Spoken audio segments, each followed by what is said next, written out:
That I don't know. Thank you. Kyrie, Ryan Rucco with the Yes Network. First of all, welcome to Brooklyn. Just wondering, way over here to your left, back on the set. Just wondering, since you signed, I know obviously you guys are just getting into the real thick of it here, but what has the experience been like for you with your teammates, coaching staff, front office here, since your decision to become a Brooklyn Net? Well, first, I'm incredibly grateful to be here. It's been a journey that I've taken numerous steps in different directions, and I've failed and succeeded. So for me, 8 years being in the NBA, learning as much as I can from a business component, personal, leadership, just community. First and foremost, I wanted to reach out, especially when free agency started, to Brooklyn and let them know that my interest was very high. And I had some other pieces that I wanted to bring with me as well. And this is the perfect place to do it. This has been a very hard-working place for the last 4 years of putting together a team here in Brooklyn, transferring from New Jersey, transitioning from New Jersey over here to Brooklyn. It's just been an incredible journey to observe from afar. Just as a player in the NBA, coming to Brooklyn, being at Barclays, feeling incredible about the energy in the stadium. And I wanted to transition that into being a player here as well, and actually get to know the front office in a way that we had longevity and we had time to gel. Nothing was forced, so it was just a great feeling to know that I had the support of the front office, my teammates that I brought from other teams, teammates that I had to reach out to, and really make this thing feel like home. So Jersey's my original home where I come from, but the Nets transitioning here was just it was great. NBA has been full of ups and downs of mental capacity things that I've dealt with, injuries, and just dealing with this whole hoopla thing as well. It's just getting used to this and really igniting different things in an industry and a business such as the NBA has been incredible. So I'm grateful to see it unfold today, and be here and just really talk about how gracious I am to be here. Kyrie, Greg Logan of Newsday. Can you give us some insight into the conversations you had with Spencer Dinwiddie, for instance, before you came here, and then also with KD, and DeAndre, as far as building that all-star core? Well, I definitely have unique relationships across the league. Just the respect I have for the different players and the different journeys that they've had to be NBA basketball players. So me and Spencer's relationship went far beyond the court itself. So we got a chance to know one another during All-Star Weekend in Los Angeles. We ended up hanging out. He won the skills challenge. Didn't really talk too much about any free agency or anything like that, but we had a relationship that we developed from then on. So it felt great. That was a core piece and really feeling comfortable there after free agency started. And then with Katie and DJ, it was 4:16 in the morning. Us just talking about our futures and how this opportunity ahead of us is something that we haven't had in our careers. The ability to make a choice, sitting down, actually talking in detail about the future and the investment we had in one another and the investment we wanted to have in Brooklyn. So it made sense all the way around, and then having the incredible people that they have in the organization made it that much easier. They made us feel like all-stars. They made us feel like we were supposed to be treated fairly, from the media component, from our teammates, from the first-class service that they give here at Concierge, and most importantly for me was just the family atmosphere. They reached out to my family as soon as I committed, and it felt like they were very inclusive with everything that they had going on here. And it was just like a step away being away from home. And they made me feel as comfortable as I could, as well as reaching out to Katie and DJ, and as well as other guys on the team, to make sure that they know what's going on, that this is for the future. We're here to build. We're not saying we're a championship team right now. We're not going to say this is what it's going to be going forward. We're just here to observe one another, care for one another, and to be here to enjoy playing basketball. But first and foremost is our family. And I feel like sometimes that can get confused in this league about who we are as human beings. So I'm always going to be an advocate for that, and they are advocates is that we're humans first and then we're basketball players. Brian Lewis, New York Post, front row. I'm just curious, between all of the, the things that you've alluded to, the family atmosphere that's here, style of play, Kenny, the relationships that you have with some of your teammates. In your mind, what was the most important thing, I guess, to you when you were making your decision and you decided to come here? And you had to crystallize and say, listen, this was really high, if not top, on my list of priorities that led you to. I would say that on the list of priorities, the number one thing was acknowledging the fact of the steps it took to get here. That was the first step, was 8 years of really hammering home being in a team environment, being an NBA basketball player, and trying to be successful at a sport that sometimes, or for the most part, spills over into my personal life, and then allowing that to really put me in a place where I'm able to make a decision for me and my family for the long haul. And like I said, it was very, very trying this whole entire 8 years of being in the NBA and learning as much as I could about the business and personal side of it. So I wanted to remove all of that and really take a step back and not be an advocate for people not being treated fairly, especially from different outside sources in the way the NBA product works. So for me, it was just about honing on what was important, and that was coming back home. That was the important staple that I had in my mind. Mind you, it took months and months. It almost took a year and some change for me to even come to that decision because, 9 months ago, I was sitting in front of the Boston crowd saying that I wanted to resign. And after that, a lot of things happened in my personal life that really changed the landscape of how I felt about the game of basketball and actually playing it in a team environment. And that really affected me as a human being. And I didn't share it with anyone. I didn't want to come out and say that this is bothering me, or I'm in a depression at this point of dealing with the death of my grandfather. So when all this happened and the NBA and the pressures, I put it in quotations, from this basketball game came into free agency and what I was doing with my future, I wanted to dispel all those things, but I don't think I did it in the right way of being honest about how I felt. So I just wanted to come here with a very fresh mindset and make sure that I'm honest with my teammates going forward, and also reverting back to apologizing to guys that I've been with and been teammates with to make sure that they know, hey, this is a game, but also our lives come into this. And when it affects our livelihood and affects our happiness to play basketball, then the product or our service out there on the floor is not great. And that's just what it is. Personal lives, it seems like it's not as important, but in talking in terms about relationships and coaches and all this other stuff that go into the team environment, I think the important thing is to realize that the human being as a basketball player or in any industry struggles as well, dealing with personal issues. So for me, I just wanted to come in with that mentality, like, hey, I'm just going to be honest about who I am and what I'm doing going forward and my goals for myself, and then apply that into the environment here that we have in Brooklyn. So, Kyrie, Stephen Monty from New York Daily News. Obviously, we don't know if KD or if he's going to play, when he's going to come back. What are your expectations for this first season in Brooklyn, not knowing about him? I mean, I'm pretty sure that question's going to come up pretty frequently throughout the year. But even while he was injured, I made sure that he knows that he has our support 100%, that there isn't going to be any pressure from any of us at any time. And I will make sure of that because I've been in that same position of being the guy that's injured on the team and everyone looking like, are you going to come back anytime soon? If you come back, then this is going to be our championship caliber team. If you were playing, then this would happen. And naturally, I think you have to go inside the mind of a competitor and realize that a lot of people have responsibilities for why that ended up happening the way it happened on a national scale. We all know Kay was not ready to play in that environment.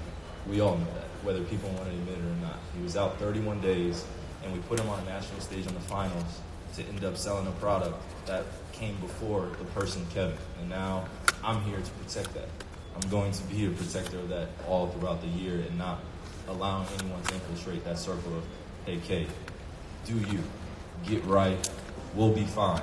We have expectations for our team. We obviously know he's an integral part, but we'll wait for that. I'm very patient. I'll be over patient with Kevin because I don't want anything like that to happen to anyone again, especially on that type of stage where it happened and him having to answer questions about whether or not he's coming back or not. So I'm here to dispel it, that you'll never hear me say he's coming back here, or I think he's coming. I want him to be 101% healthy. Kyrie, Adam Himmelsbach with the Boston Globe and Mail. You alluded to it a little bit a minute ago, but can you kind of elaborate on the process like for you, obviously making that commitment in October, saying you'd like to go back to Boston? Obviously things changed, and just kind of what changed for you over that time? Well, I think around that time, it felt incredible in terms of the energy that we were building, especially for the future in Boston.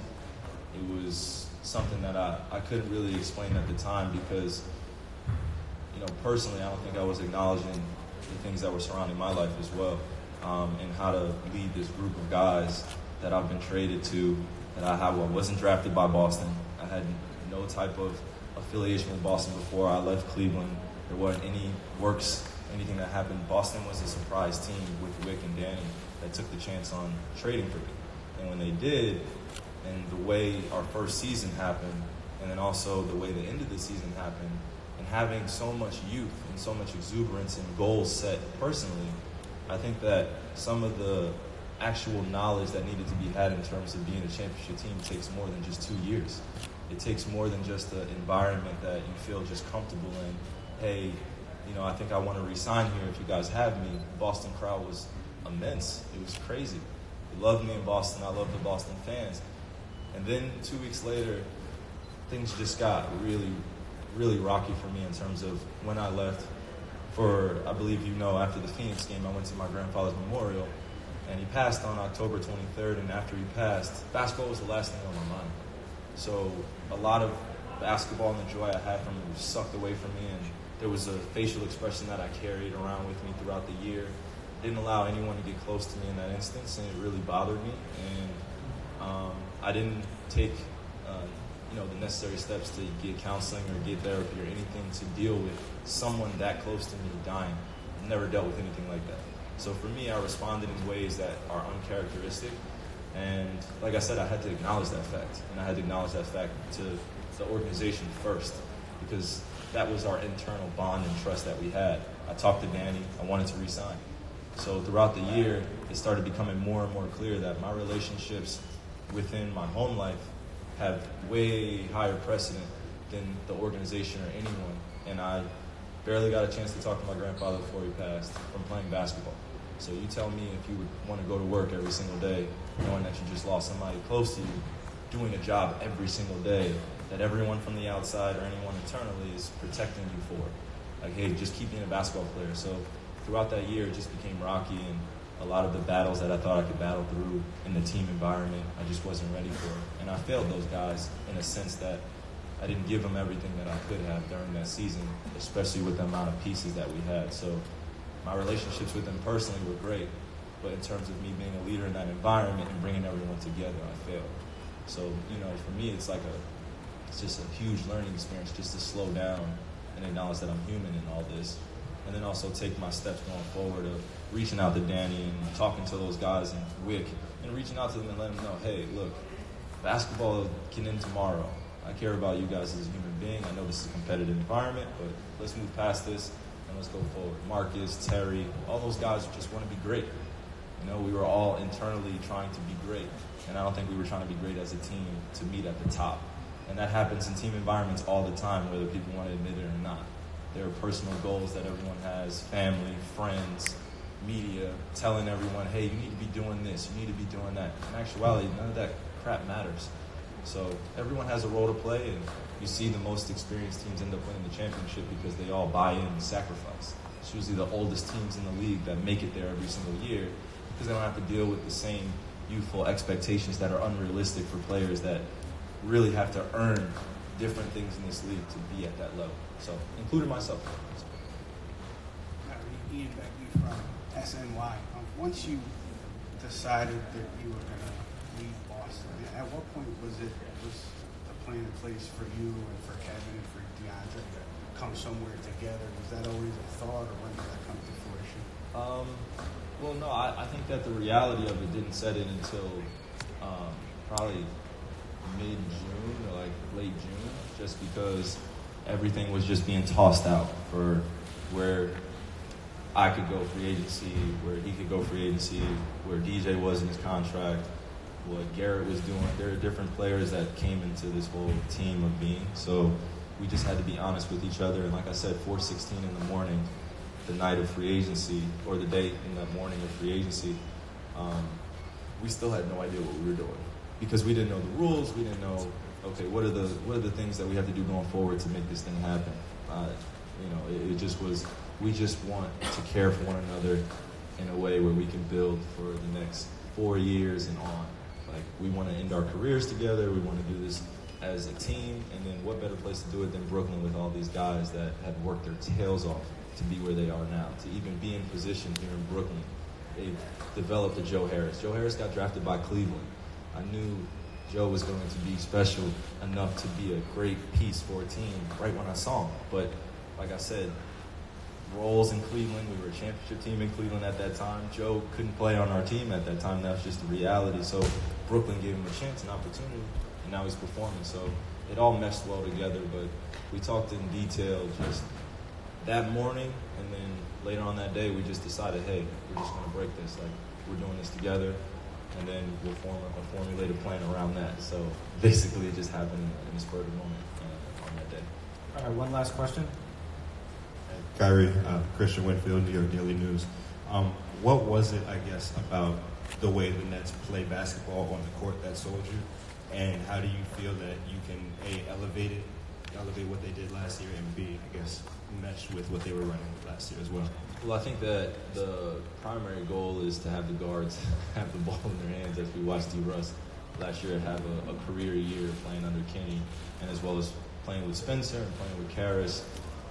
Obviously those guys dealt with their individual injuries, and a lot of the work came on D. Russ's watch, and he really elevated himself and carried this team in a way which really, from an observative standpoint, I was really happy. I was like, okay, this guy he's really showing who he is. And then as we got along, I just started to imagine different lineups, who would be implemented this way. How can Kenny teach us in a way that gives us freedom out there on the floor, and we're not so structured, but we have an expectation for who we are as a team day in and day out. And he's going to tell you like it is. Kenny's telling it like it is, which I appreciate. So it meshed very well at the time. And like I said, I wanted to show an appreciation for the journey that I've had watching the Nets over in Jersey, over in Continental Airlines at that time, being a kid, being at the finals, and that being an inspirational piece of the last person, that, although it was ABA championship, but I paid attention to things like this, is the last time it was Julius Irving being here as well. So for me, it's just about the history, and then also the transition that it's made, now being in Brooklyn, also being from Jersey. It was like, okay, let me bring this New York, New Jersey style to the court. I don't think we've seen a player from around here be on the team as, just this example now of in the community as well as on the floor. I grew up playing in some of these parks. I popped up at a Brooklyn park the other day, not realizing that I'm still not normal. So when I go outside and I see all these kids leaving a bunch of courts, I'm like, I just came here to shoot with my dad.